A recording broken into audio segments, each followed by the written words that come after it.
What a crazy card last night. I mean, I just was left beyond shocked, like the rest of the world, that Sean Strickland pulled off the win. He did it. Sean Strickland pulled it off and beat Khamzat Chimaev.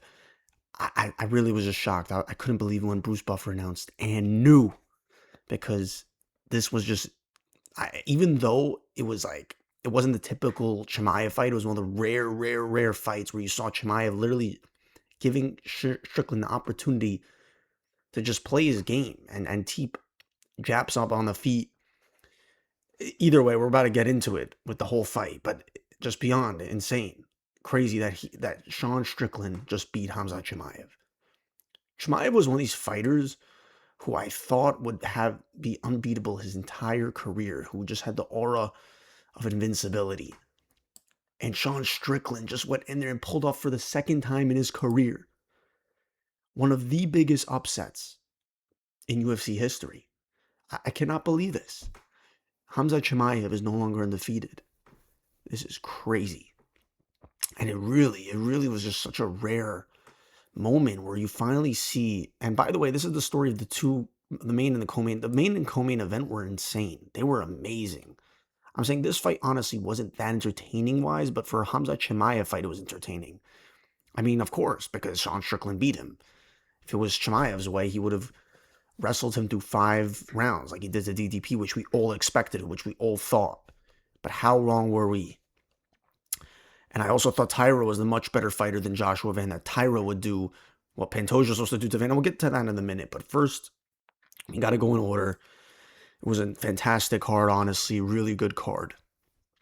And the UFC was really entertaining this weekend. I've been feeling like the UFC just kind of hasn't had the same like factor that's been for me the last couple of months, but this past weekend was actually pretty fun and pretty electric with the White House and Josh Hokett starting up with Pereira and Tapori at the press conference, and of course Hamza and Strickland with their bad blood and moments with their press conference and ceremonial weigh-ins. And that will bring me right now to the main fight, right? So we had Sean Strickland and Khamzat Chimaev all week. The craziest things were being said by Sean Strickland. Khamzat Chimaev is just a loose psychopath, an unhinged, just two unhinged characters in the UFC finally colliding, years of bad blood.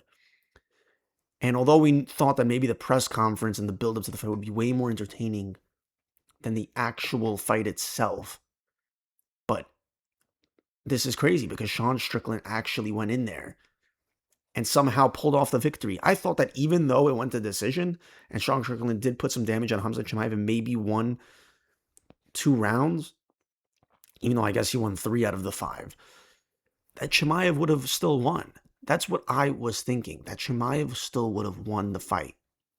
And he would still be, and still. And it was just crazy watching the fight unfold, because in the first round, of course, Chimaev, first of all, before we even get into the actual fight, again, crazy like press conference, exactly what we as UFC fans wanted out of a press conference, just crazy trash talk.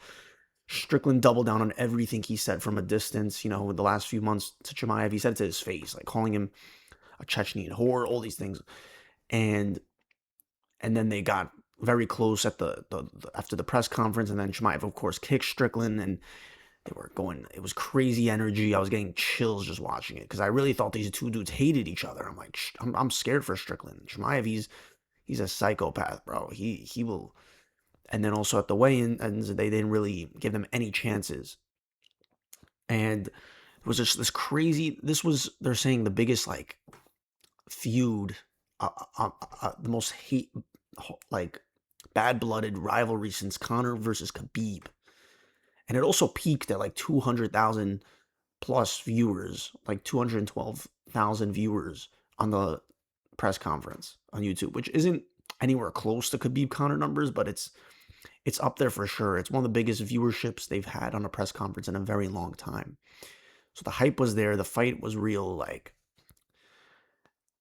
And then, yeah, it ended up that, like, when they got in, first of all, it was also crazy how much security they had. I mean, of course, Dana wasn't taking any chances, but still, the amount of security they had in that octagon when both walked in.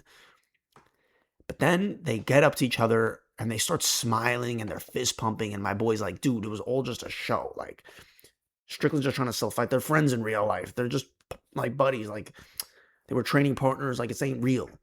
And I was like, no, bro. They really hate each other. It's real. But then after seeing the fight transpire and Chimaev and Strickland just dabbing each other up, like after each round, hugging it out, and Chimaev ends up like freaking kissing Strickland on the head and helping wrap the belt around him after the fight, bro. I mean, sure, like I guess there's a certain level of respect when you're fighting someone. So that was just crazy to see because of how much I thought these guys hate each other, just to then kind of become buddy it out in the actual fight, even before the fight when Bruce Buffer was doing introduction, like they're smiling at each other. They touch gloves twice. I was not expecting that at all, and that would have just been the first shocking part of the night. And then the fight transpires. The first couple seconds, Chimaev does his signature shooting takedown. And then, yeah, the first round went pretty much how you expected. Chimaev mostly on the ground, but Strickland was ever. He was kind of just hand fighting, trying to play it safe, like trying to just stay alive through that first crazy round of pressure that Chimaev usually brings. That brings you to the second round. In the second round, it begins to get interesting because Chimaev's starting to shoot and Strickland's starting to kind of like stuff it a little bit. And then before you know it, you're seeing really Chimaev not have so much success on the ground. And he's like starting to just strike with Strickland. And you're like, whoa, this is new.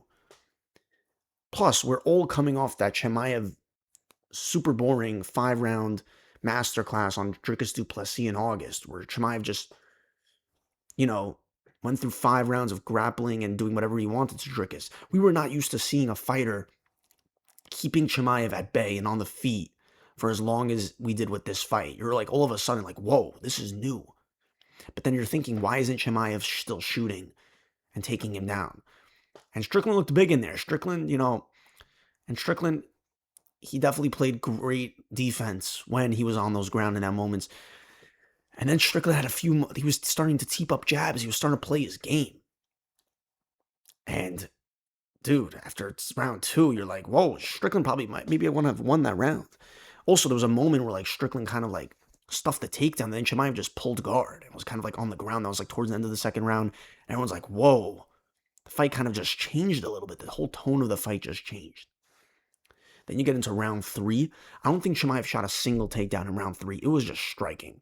And I don't know what it was about tonight that Chimaev decided he wanted to just strike with Strickland. Like, maybe he just saw that he wasn't having as much success on the ground. Maybe he wanted to prove he could outstrike Strickland to a win. But Strickland, he had the entire fight really to his comfort level. Rather than being constantly under attack by Chimaev with the ground pressure and everything, Strickland was stuffing takedowns in this fight. He actually got on top of Chimaev in one exchange. And then, of course, Strickland just playing his jabbing game, keeping at range, doing the whole Strickland thing. But my biggest question is, why doesn't Strickland try to just throw some combinations? Like, why does he do it? Like, just jab, like walking around, continue to stalk. I would have wished, like, Strickland would have just tried to unload the clip a little bit more, but he's not like that. He just never does that at all in his fights. And in the later rounds, bro, Chimaev and Strickland are going, like, blow for blow, Chimaev, of course, in the later rounds, I think in round 5, then tried to shoot another takedown to try and kind of, like, cement his case for the win. And Chimaev was wearing damage. Both of these guys were wearing damage. It wasn't like Chimaev wasn't landing, but you see total strikes. Strickland outlanded with total strikes. Takedowns was all Chimaev. And yeah, it was just crazy. Like, even in the final 40 seconds, Strickland had it on the feet. I thought, okay, Strickland, just unload. Like, try to get, like, leave no doubts. And I don't know, Strickland just doesn't know how to, like, let it go a little bit more. Just even throw, like, a more diversive combination. So the fight ends, and I'm thinking, okay, Chimaev probably just won. Someone texted me, he's like, yo, I think this is a draw. And I'm like, nah, Chimaev's got it. And then they go and they freaking announce that one score went to Chimaev, one score went to Strickland. But I'm expecting Bruce Buffer to announce, and Bruce Buffer announces, and new. And everyone goes, we went nuts. I was shocked. I was blown away. My jaw I couldn't believe we were in a timeline where Strickland, the American, actually beat the Dagestani Chechen Russian to get the belt. And for the second time in his career, Sean Strickland is now a two-time champion. Has it wins over Israel Adesanya and Khamzat Chimaev. Chimaev was on a, we thought was just like this unbeatable fighter. This is crazy. This is really crazy. Chimaev actually has a 1 on his record. He has a loss on his record. And you might have to start talking about Sean Strickland as one of the best middleweights ever. I mean, you really do. Like, when you see that he beat a guy like Chimaev, he might be the only one to beat Chimaev. He beat Hernandez. I mean, he lost to, how good is Dricus du Plessis then? Because Dricus du Plessis beat Sean Strickland twice. The first fight was a war, but the second fight, Dricus du Plessis made Sean Strickland look so bad. Like, Sean Strickland did nothing in that fight. And Chimaev did what he did to Dricus, but then Sean Strickland goes in there. Maybe Sean Strickland just had more. I also thought, like, both men, of course, were going to have more malice intentions in this fight to be more violent.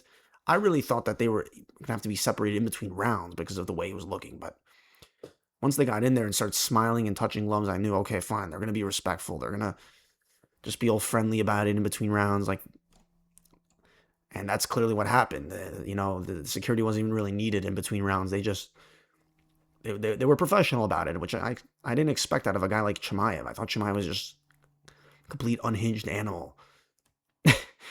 But I guess it's, as Strickland said after the fight, he just tries to sell the fights at the end of the day. Like, that all of it, he was talking about it. He did apologize. He thought he went a little too far. But still, absolutely unbelievable. Unbelievable that Strickland won this fight. And he is now the middleweight champion. And now Chimaev apparently wants to move up to 205. Honestly, why not? Like, if he was still champ after this fight, I would say he maybe needs to defend one more time. But he probably could still have moved up and just vacated the belt, like everyone does these days. But now for sure that he lost the belt, and he looked bad in the weight cut. I think people were saying that he kind of rigged the weight cut. The UFC kind of gifted him by not, flagging him for missing weight. The scale looked kind of wobbly. They barely let it settle. They just said he made weight. So I think Chimaev just let him move up to 205 if that's where he's going to be more comfortable at. Let him wreak havoc through those guys. Maybe that really will allow him to be even more dominant because he won't have as brutal of a weight cut anymore.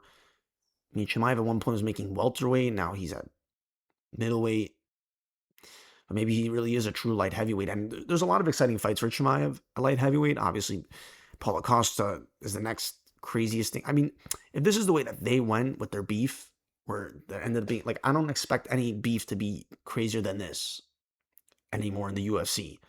Like, genuinely, if there was anything to have, like, real bad blood and, like, there would be no resolve and it would be a Khabib Conor situation after the fight or something, this was that fight. So I don't expect Costa and Chimaev to be as, like, hatred-filled, and I think they'll also, like, just have mad respect. But, like, there's a build-up to that fight. And then, of course, Magomed Ankalaev, and then if Chimaev gets the belt.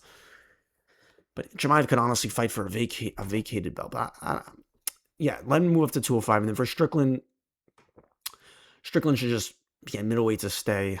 He could fight so many different guys. He could fight Borralio. He could fight, I mean, obviously Nasruddin Imavov now is next, for sure. Imavov should have already been in this position, arguably. And I guess he had to take a back seat because this fight was available. And also he doesn't really want to fight Chimaev. Chimaev's like his friend. They're two Muslims. But now he for sure is going to fight Sean Strickland for the belt. And actually, people forget this, but Imavov fought Sean Strickland before. And Sean Strickland beat him. But this would kind of just be, I don't know, this wouldn't feel like such a rematch. It would feel like a fresh matchup. It would feel like a fresh fight. I barely even remember that fight. I'm sure most people do. So yeah, that would be Sean Strickland's next fight for sure. I mean, who else is in the middleweight division I'm not thinking of right now? I mean, he already beat Fluffy. There's Rainer de Ritter. I mean, Robert Whittaker's gone from the division. I mean, Dricus and him might fight for a third time if Dricus could bounce back with a win. Honestly, that could be crazy. Unbelievable, guys. I cannot believe this. Khamzat Chimaev is 15-1. Like I said, a fighter who we thought would go like undefeated almost his entire career. An unbeatable invincible type of fighter that just has a style that's too much to handle for any man. And Sean Strickland went in there, talked his talk. And it's crazy, this trajectory Sean Strickland on the career that he's had. He had also a whole suspension, comes back, he lost to Dricus du Plessis, and goes in there, beats Fluffy Hernandez. 3 months later, goes on to beat Khamzat Chimaev, who was undefeated, and become champion again. I love this, honestly. I really do. This is crazy. Sean Strickland, bro. What else can I say, What else can I say? This is a refreshing conclusion to this fight. In most timelines, Chimaev does the same thing we see over and over again. The fighter that's usually good on the stand-up and the feet gets just taken down and controlled for all 5 rounds. But this was not the case. Strickland found a way. And the next thing that was crazy is I had totally expected Tyra also to kind of just do what Pantoja would have done to Van. And that's what it looked like in the first round. Van and Tyra get in there. They're all excited as, two young flyweights, both born in the 2000s era, both Asian fighters, first Asian fighters to fight each other for a belt. Tyra's looking to bring the UFC back to Japan. And they get in there, and in good flyweight fashion, they're quick, they're sprawling, they're feisty a little bit. And then Tyra goes and shoots and takes down Van. And you're like, oh brother, here we go. Here we go. I'm like, dude, this is exactly what Pantoja was about to do to Van. So you go through the first round, Tyra kind of controls Van the entire time. Van can't really do much. And then they get into the second round. Again, Tyra and Van, they're going. And Tyra then tries to take down Van. Van, for a good moment, Tyra has Van, but then Van gets back up. And then Tyra tries taking Van down again, gets him a little bit, but then Van gets back up.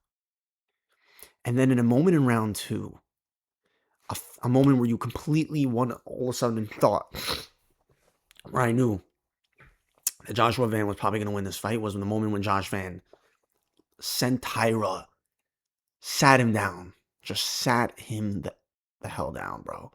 He got up. The crowd was hating it at first because they were booing Tyra. And then Van gets back up and doesn't even really give Tyra a moment to set and recalibrate and try to shoot for another one. He takes advantage of the moment and sits Tyra down and then immediately tries to go for the ground and pound and the wrestling it out. But that was insane. From that point on, you knew it was Van's fight. Like, Tyra was shook. Tyra could not believe the amount of power that just went to his head. And that was even the worst of the fight that Tyra took. We're about to get into that, but Van is the biggest dog in the UFC. He's the biggest dog. Look at what he's done. We had our doubts about him. And then, he went into round 3. And round 3, insane. Insane, bro. He then puts it on Tyra again. I couldn't believe that the ref kept the fight going, but respect to the ref. I don't know how he knew that, Tyra could still fight in it. Van had another moment where, boom, he sat Tyra, wobbly. Tyra's knee crumbled. I forgot what kind of shot it was, but Van is so accurate with his strikes and his shots. He put another combination on Tyra, put him down, cut open Tyra bad. Tyra's wearing mad damage. He's bloody. Van's going. We thought for sure the ref was going to stop the fight. Almost any other ref would have stopped the fight right there. He's putting the damage on Tyra. Tyra could barely even stand. Tyra was gone. And somehow the ref's not calling it. This is round 3, mind you, I believe. And Van is just destroying Tyra. I couldn't believe it. I'm like, dude, I thought this was Tyra's fight to just masterclass on Van and make Van look stupid. And Van went in there and just outdogged him. And then Van went for the rear naked choke. He tried choking Tyra out multiple times, bro. When Tyra got up from that, I still couldn't believe he was in the fight. I still couldn't believe it. First Van put him out to the ground, was putting mad damage. The ref would have stopped it. Then he tried choking Tyra. I really thought he was about to choke out and sub Tyra. And Tyra looked like he didn't have any oxygen left in his head, bro. His head was mad red. He was bloodied up. His face was blown up, unrecognizable. Just crazy. Just absolutely crazy. Then Tyra just stayed in there. Crazy, crazy fight. I cannot wait to rewatch this fight. And And yeah, and then round 4 was kind of like a back and forth, but Tyra stayed in it. Tyra's even mocking Van. I mean, Tyra just looked shook, bro. His corner didn't know how to handle it. These Japanese guys, they don't know, they didn't know what was coming, bro. Van just chilling. Then of course Van found it finally in round 4. No, round 5. With the finish. Just another crazy amount of combinations. Van is just the biggest dog. Just crazy. Now this was a really like now I wouldn't be as sure that Pantoja just runs him over. I really don't think so. Not after this performance. Tyra is as good as they get in terms of ground, grappling, wrestling, and Van found a way. Van found a way to stay on the feet and then just put his game. We knew that Tyra was not on the same level as Van on the feet. And Van now really has is starting to build a really impressive resume at just the age of 24. Incredible. This dude lost to Charles Johnson, but then since then, did he win the Charles fight? It doesn't say here, but crazy fight in Noche.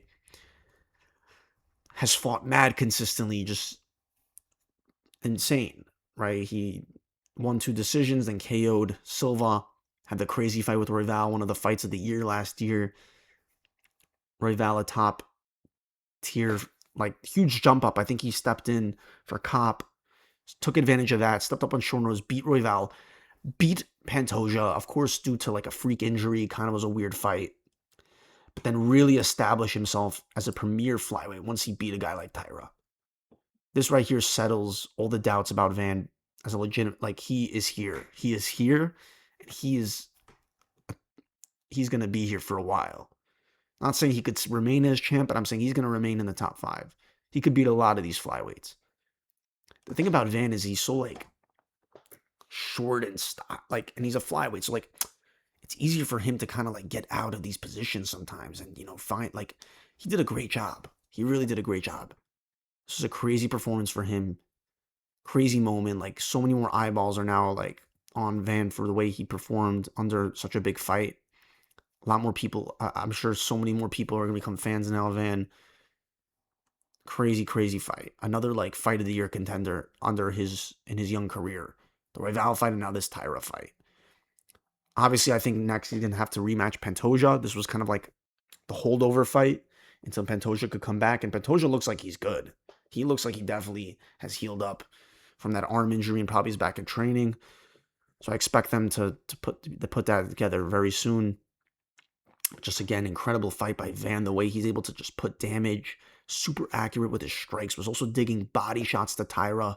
I think that's ultimately what allowed him to finish Tyra. He digged a bunch of crazy combos into his stomach, hurt Tyra. Tyra exhaling heavy, and then Van went for the finish, bro, putting him out.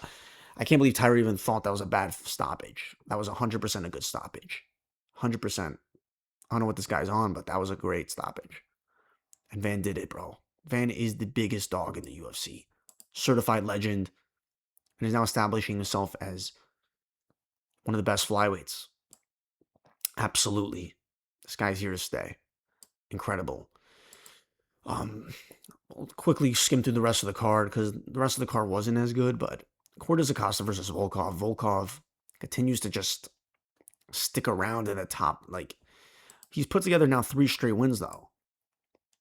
Or that's not true. He lost to Gane. He should have won that. He really should be on 4 straight wins. 5 straight. Right, because he beat Tuivasa 6 straight. But whatever. He lost to Gane. Beat Almeida. Beat Waldo Cortez Acosta. Sent back Waldo Cortez Acosta. Was on a little bit of a run. Cortez Acosta's been knocking dudes left and right. Quick hands. Came off the Derek Lewis win. Salsa boy, and he was trying to throw down. He was really trying to give the fans an entertaining fight, but Volkov was playing the smart fight. Kind of just sticking at range. He did have a big moment where he wobbled Cortez Acosta. Cortez Acosta's like, "No, let's go, bring it." Literally egging him on, and then Volkov phased Acosta, wobbled him back. So that was a moment for sure that got Volkov, kind of the advantage in the fight. And Acosta was even at the very end trying to throw down with him. Volkov wasn't buying. Volkov just rode to the decision win. I mean, listen, it's not the most statement-defining win for Volkov, but I guess technically he should get his title shot. He's now, since the non-robbery, beaten 2 opponents in the UFC. He sent Almeida out of the UFC, and now he beat Walter Cortez Acosta. He's definitely up there next. Unless Hokit really does what he needs to do against Lewis on the White House stage, and given what Hokit has done to, the kind of trash talk he sent Alex Pereira's way, obviously I think a lot of fans would prefer seeing Hokit maybe get that shot, but a win over Derek Lewis shouldn't really deserve you a title shot. I mean, Volkov could be Pereira's next, but again, Volkov has to wait till Tom Aspinall comes back. Do we really want to see an Aspinall-Volkov rematch? I don't know. There's a lot of things that need to happen before then. Pereira and Gane need to fight. Based off that winner, they then need to rematch Aspinall. I mean, obviously, Pereira versus Aspinall is a massive fight. And then based off that, Volkov's probably next in line. And Hokit could make some noise. And then we have Gable Stevenson coming in International Fight Week. But it'll probably be 2 years before we could see Gable Stevenson fight for a title. But I could still see the UFC fast-tracking him. Buckley versus Sean Brady. Despite the weird line movement the day of where Buckley swung from a 2-1 underdog to a 2-1 favorite, didn't matter. Brady went in and did exactly what I thought he was going to do. Just completely played his bread and butter game. Wrestled Buckley. Buckley couldn't do anything. A whole repeat of the Kamaru Usman fight. Brady just got him to the ground. And once Buckley's on the ground, he is just helpless. He's like a turtle upside down on its shell. He cannot get up. He cannot do anything. Even a turtle could probably get itself up somehow. But not Buckley. Buckley couldn't get up. He couldn't do anything. Brady with a crazy bounce back fight. I know it's not the most entertaining style for fans, but I like Sean Brady. And that's his game. That's his game. So he reestablishes himself in the top 6, I believe. Yeah, just something needed for Sean Brady to really bounce back and win. Buckley, I say just give him a fringe ranking kind of guy that is a better style for him so he could try to. They gave Buckley back-to-back elite grappler wrestlers in Usman and Brady. Now you got to just give Buckley kind of like a striker. Like, stop doing this to him. Stop doing him wrong by giving him these. I mean, Buckley, these are the type of fighters he has to get through in order to get to the. He's probably never going to get to the belt. How stacked this welterweight division is. Yeah. Can't believe at one point we were talking about Buckley like fighting like Shavkat or something. But yeah. Sean Brady wins. Good bounce back win. And then King Green just topped his Zell Huber performance. Went in there and made short work of Jeremy Stevens. I don't even think Stevens landed one strike. Okay, according to this, he got 7, but Green's 64. Just Green is, as he said, he's one of the most entertaining fighters on the roster. He's gotten slept badly, but he's just completely done. Like he's won 3 straight fights now, and looked really impressive in his last 2. Had 2 of like his best career performances in his last 2. And this guy's been in the UFC forever, which is crazy. Like, he's super, like, he's not young. He's old for a UFC fighter, but he's still doing it like this. Now, granted, this is just like these are, like Lance Gibson Jr., bro. Zell Huber is actually a pretty good, like, fighter. Lengthy, younger fighter. But Jeremy Stevens is kind of, like, out of the UFC. They brought him back for a 1-fight contract. He's an older dude. But King Green did it, played his signature style, kind of talking, hands low, old gangster, and then, right, he got in there and, he got in there.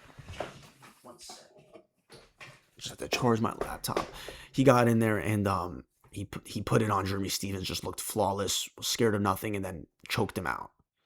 Hurt him, choked him out. King Green, just continue to give him fun fights. He called out Moicano. Maybe that could really be really fun.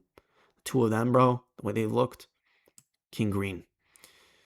Atiba Gutierrez, I mean, there's not even much to say. Like, they got to start giving him real competition. Like, I get it. It's fun to give Gautier these type of guys to just put in front of him so he could finish them in a highlight fashion.